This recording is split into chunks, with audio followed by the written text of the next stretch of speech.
What up, crew? Welcome back to CineChamber, and to those of you that are new, I hope you join the crew by subscribing. Today, we're talking about the new Christopher Nolan movie, The Odyssey. I was really excited for this one. I got to see it in theaters with my wife, and I kind of remember slightly the tales of the Iliad and the Odyssey from school. And I was just really excited to see kind of a modern retelling of this historical work of fiction, especially made by somebody like Christopher Nolan as the director, who, of course, is of like the Dark Knight fame, Interstellar, Interception, Oppenheimer. Just a very, very legendary director, and he got the rights or whatever to film Odyssey. Pretty cool. Very excited about that. I don't think it's the rights. I'm pretty sure the Odyssey's so old, I don't think anybody really has the rights to it, but you get what I'm saying. Either way, the Odyssey basically is Odysseus, the legendary king of Ithaca, embarks on a long and perilous journey home following the Trojan War. Throughout his voyage, he is forced to confront the whims of gods, mythological monsters, and trials that stretch both his cunning and his humanity to the breaking point. Again, I guess I'm going to give it a spoiler-free review, mostly just my feelings about it. However, this story's so old, it's hard to say what's even spoiler-free, what's not. Just kind of an interesting mix, since it's like I said, a very historical work of fiction based off of real life, the war of Troy with the Trojan horse, which is a real thing. So it stars Matt Damon as Odysseus. And of course, Odysseus is kind of the mastermind behind building the Trojan horse to get into Troy and take the city down. Now, in the film, at least this one of the Odyssey, I'm not the best person to be talking about this, because again, it's been since like high school, since I learned about the Iliad and the Odyssey and stuff. So my mind's a little just not quite up to date with the historical accuracy or anything of that nature, but all I really watched was the 2026 Odyssey recently. So that's where my mind is. That's, of course, what I'm talking about. I don't exactly know how it relates to some of the past works of this property. But anyway, yeah, so he's the mastermind behind getting in the Trojan War. And in this film, at least, he kind of has regrets of doing it, because he broke Zeus's law, which is basically... I don't exactly know what Zeus's law, but it's like not being treacherous, not entering somebody's home and harming them, stuff of that nature. And so, of course, Matt Damon, too. So big famous star playing Odysseus, which he's older now than, of course, in the past he used to be. So he actually was a really, really good fit, in my opinion, for Odysseus. And yeah, I don't know. He worked really well. Ben Affleck wasn't in this one, so it was just Matt Damon hanging out, and he did a good job. That's all I can really say about that. Of course, it also stars his son, Telemachus. I'm not sure I'm saying it right. Who's played by Tom Holland. Of course, Tom Holland is our current Spider-Man, and so very famous person as well. And, Odysseus, he's basically missing. It's been like 8 years or more since the war ended. All the other soldiers and generals have returned home, and Odysseus hasn't made it. So Telemachus is really hoping that his dad comes home. He feels like his dad is still alive, but he has no real grounded fact saying, hey, he is still alive.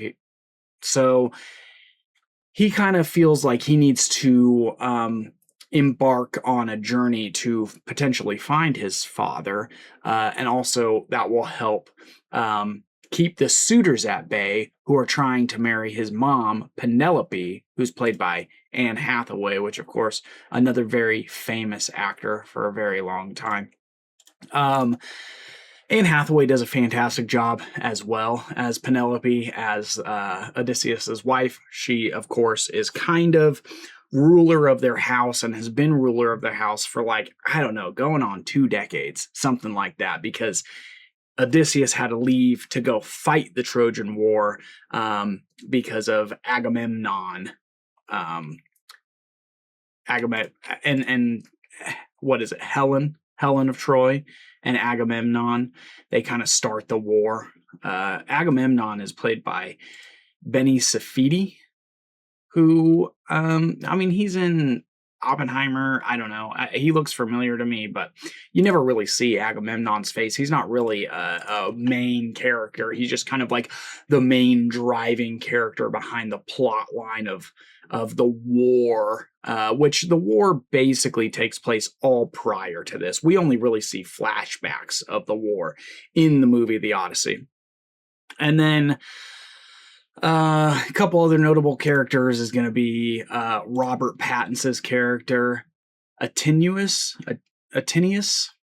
I'm sorry, I'm going to butcher these names, even though I saw this movie fairly recently. I'm that kind of guy. I butcher names. Well, Attenuous, he is basically the antagonist of this movie. He kind of grew up with Telemachus, and he's a little older than him, and he kind of wants to be a suitor to Penelope. He also does a lot of scheming and a lot of just background maneuvers to try to cause chaos and strife in the house of where Odysseus is supposed to be ruling, but of course Penelope's been kind of maintaining charge of for the last basic 2 decades. Everybody's just waiting for Odysseus's return because there's been no confirmed death of Odysseus. He's just missing.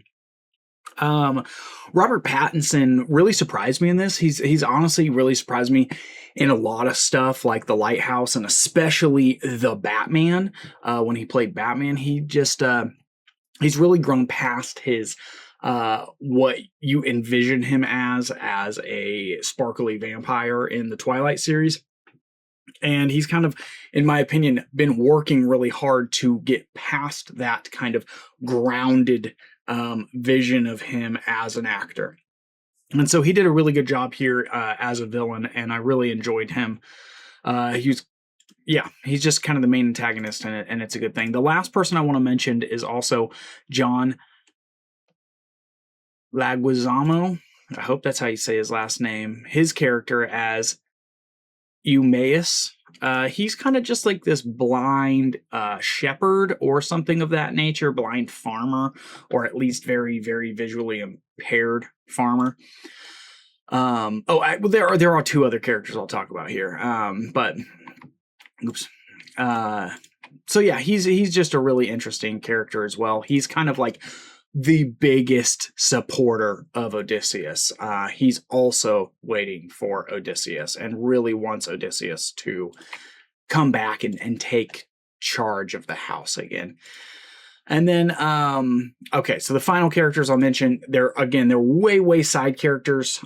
They just are important in a way to mention. One of them is Elliot Page, who plays Sinon. Sinon is not in the original Odysseus book, as far as I'm aware of, but he's more of a historical figure. I believe Sinon is Robert Pattinson's character, and Attenuous. It's his younger brother. And in this, I know there was a lot of controversy behind Elliot Page being cast for a role. Of course, there was like background talk that Elliot Page was playing Achilles, which people thought was a travesty. I wouldn't have cared either way, but they were actually cast as Sinon. Sinon does take place of some of Achilles' parts in a way, at least when it comes to the Hades scene or the Hell scene. from the original like Odysseus books. But either way, I thought Elliot Page did a fantastic job in the role. They were basically the underling of the army in a way, who had no idea that the army hid inside of the Trojan horse to get them inside of Troy, and was just made to basically convince the opposing army that they had left this giant Trojan statue as a gift from, I believe, Athena, or a gift from one of the gods. And then finally, the last person to talk about is Athena, who's played by Zendaya. Now, Athena is also, in a way, one of my favorite characters of the movie, just because of how some of her story is shown throughout the movie. But she's mostly just inside of Odysseus's head while he's lost on this journey in, trying to get back home. And he's just literally straight up lost. A few notable scenes from the history of Odyssey, or of the Odyssey itself, that I think are really cool. My favorite scene is the scene where they go to the island with the witch. That scene is phenomenal. The Cyclops scene is very, very interesting as well. It definitely brought back reminiscent memories from what I learned in high school about it. I kind of had forgotten about, some of the sheep and stuff that the Cyclops kind of farmed and raised. So that was really cool. And of course, the kind of fork in the road on Odysseus and his men's journey between the whirlpool and the narrow passage. All of that. Oh, and the sirens. The siren scene was really freaking cool too. That was also one of my favorite scenes, mostly because of Odysseus's choice, which again is in the Odyssey, I believe, to tie himself to the mast and hear the siren song, be the first person to make it through hearing the siren song without essentially killing himself or going to be eaten by the sirens.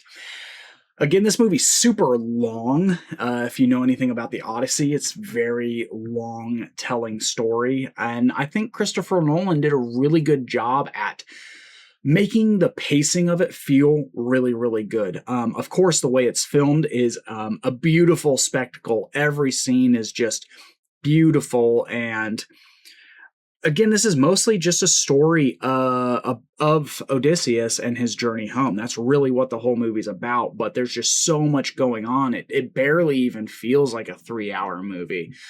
But it is. It's a long movie. And I really enjoyed it. I don't know what more to say about that. It was beautiful. It's, of course, could be considered a masterpiece. It's probably going to be nominated for Best Picture of the Year here in 2026. I would not be surprised. And yeah, I don't know. I think you should see this movie if you haven't seen it. I believe it's still in theaters, so you could see it. It'll probably be out of theaters here in the near future. I believe it's number 5 in the top box office of 2026 so far, which is pretty good. Of course, this has a very worldwide appeal to it because it's such a historical tale. And yeah, I don't know. It was just really cool that we have such a nice cinematic expression of an old historical work of fiction like this. And I think it'd be really cool if they adapted the Iliad. Maybe they should have done that first, or maybe they adapt some other really cool historical work of fiction. I don't know what else would be. Nothing. I don't know if anything's really as famous as the Odyssey in that sense, but it was really good, and you should see it. I personally give the Odyssey a 9 out of 10.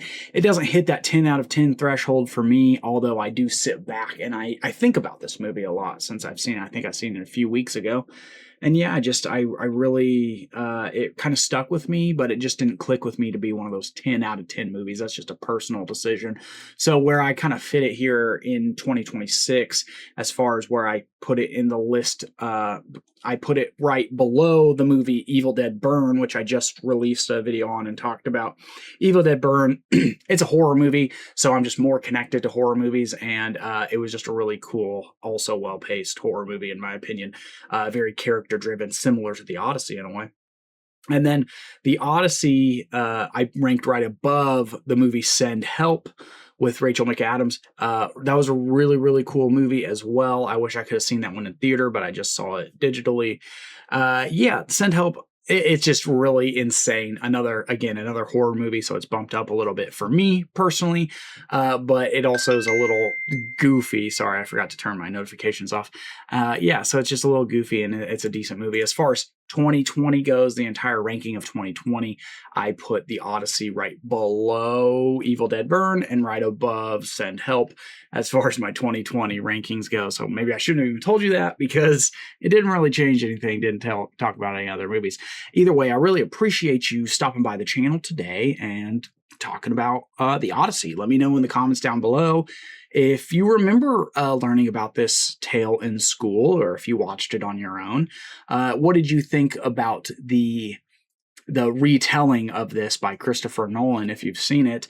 And remember to subscribe to the channel for more spoiler-free reviews, maybe some tier lists, some other deep dives into other movies, stuff like that.